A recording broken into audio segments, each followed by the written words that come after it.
What's up, everyone? Welcome to Power Play with CJ, college hockey special for November 14th, 2011. Start off with a poll. Great weekend, in my opinion, or I think in general. Minnesota remains at the top, splitting with Wisconsin and Madison. And surprise, Merrimack, number 2 in the nation. They actually got more first place votes in Minnesota. I think they're surprising people.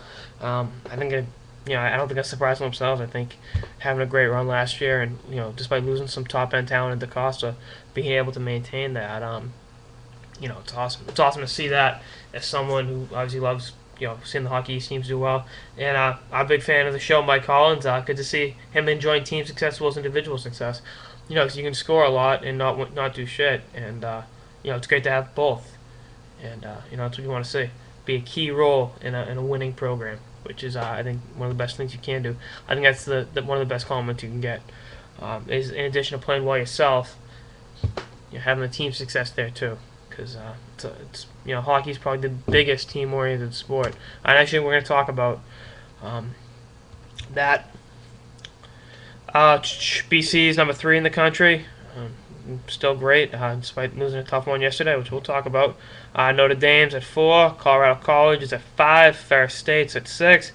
The Wolverines are at 7. Duluth, the reigning national champs, are at 8. And Yale, 4-1-1, best record in the Ivy League by a long shot, is at 9. And Western Michigan's 10 at 6, 3-3. This is the USCHO poll. North Dakota, not in the top 20. They are struggling. I thought they were going to light stuff up this year with Derek Forbett, the great young defenseman, and the sophomore defenseman, Rocco Grimaldi. I thought they were going to be great, but they're off to a major deficit to start the season. They're getting off to a better start than they have, and they got to right the ship if they want to go anywhere. Well, BU, where the Terriers end up this week. Stayed at 16, which it's kind of a fitting, I guess. 4-4-1 that they should, lost a tough one to Merrimack. Friday night OT, not something you want to see. Just losing a home game like that. Now, granted, Merrimack is a quality team. There's a reason they're number 2 in the country, but you gotta. Some must-win game, and but they responded yesterday with the big 5-0 whitewashing of the Eagles. They went bird hunting and killed an endangered species. I don't know, it's a BC eagle, a bald eagle. I don't know, whatever. At any rate, big 5-0 whitewash. It's something you want to see from that team. You lose a tough one at home in a friendly environment to a team that like I said, is kind of a surprise team, but they responded. Adverse characters test when you're put up against it, and we're going to actually talk about that. Big fan of the show and friend of mine, for that matter. Garrett Noonan did not play against Boston College yesterday. I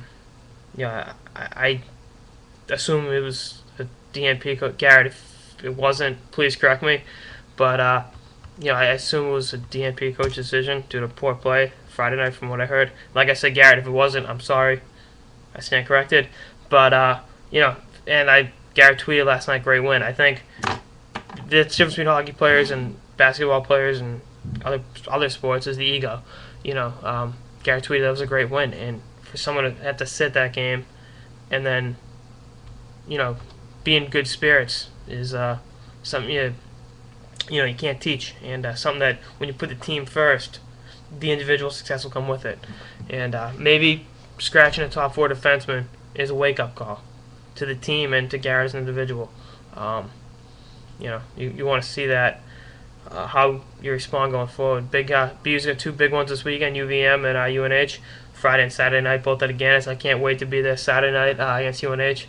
Get to see the boys play, and looking forward to seeing you guys, and get a big win over the Wildcats. Dogs usually beat cats in fights. I mean, well, ask Michael. I have to consult Michael Vick on that, but it's pretty much it for the college hockey special today. Anything else I want to rant about? Oh, hockey scoring. That's what I want to talk about. Brian Flynn at Maine, senior, but he's tied with Kreider for the lead of 12 points. Kreider's played one more game. Cried is an exceptional talent. I can tell you that firsthand. The numbers weren't there his first 2 years. He played well. I mean, he had good numbers, but not numbers you'd expect of someone that's such a highly touted freshman, first round pick of the Rangers. He's really lighting it up this year, and his skill level is so top of the line. It's not even funny. His teammate and line mate, that matter, Kevin Hayes, another first round pick, the Chicago Blackhawks, with 11 points in 9 games, playing very, very well. He's got the size and the offensive creativity, and he's a playmaker. And I look at Kreider as more of a goal scorer. You saw him play in the World Juniors 2 years in a row, and he can really tickle the twine when given a chance. The speed and the shot are, he's got the size. He's just an ideal. He's a power forward, so to speak, but he's got the speed. He's faster than most. You usually figure a guy like a Horton or a Lucic is a power forward, and they rely more on toughness than speed. But speed kills, and if he can get notes. I mean, I remember the goal he scored his freshman year at the Bean Pot. That was one of the best goals I've seen at the college level. Just pure skill. Other guys I want to highlight. Fan of the show, Matt Nito. 9 points in 7 games, playing very well. He actually, coming into the season, going back to last season, had the longest goal scoring streak by a BU player since Chris Drury during Hobie Baker. So it's pretty good company, if you ask me, or in general. Billy Arnold, 4th round pick of the Calgary Flames. He's got 9 points in 9 games. Very, very good player. Good two-way player. Does all the intangibles. He's got a great game, and I think he'll live a long career in the pros. He's got one of those games that's adaptable to any system because he's such a great, gritty two-way player. That's what you need to do to succeed at the next level. First defenseman on the list, Brian Dumoulin, former representative of the United States at the World Juniors. Great freshman year. Great junior year, excuse me. Oh, I misread that. My bad. 9 points in 9 games. Like I said, pacing all Hockey East defenseman and scoring. Kid's got a great skill set. And actually, he's the only defenseman for a while. Wow. A couple other guys I want to highlight. Charlie Coyle, 7 points, 7 games, PU. Sophomore. Another guy that's I'm looking forward to seeing at the World Juniors this year.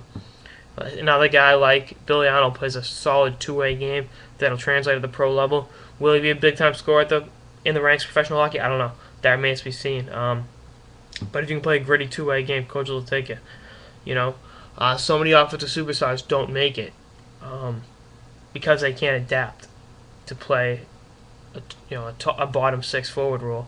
But I think Coyle's got that ability to do that, and I think he'll be a good top 9 forward in the NHL. He can play center and wing, so versatility's key. And this is one thing I love about college hockey: seeing these guys play at this level, and then watching them go on and have success in the NHL.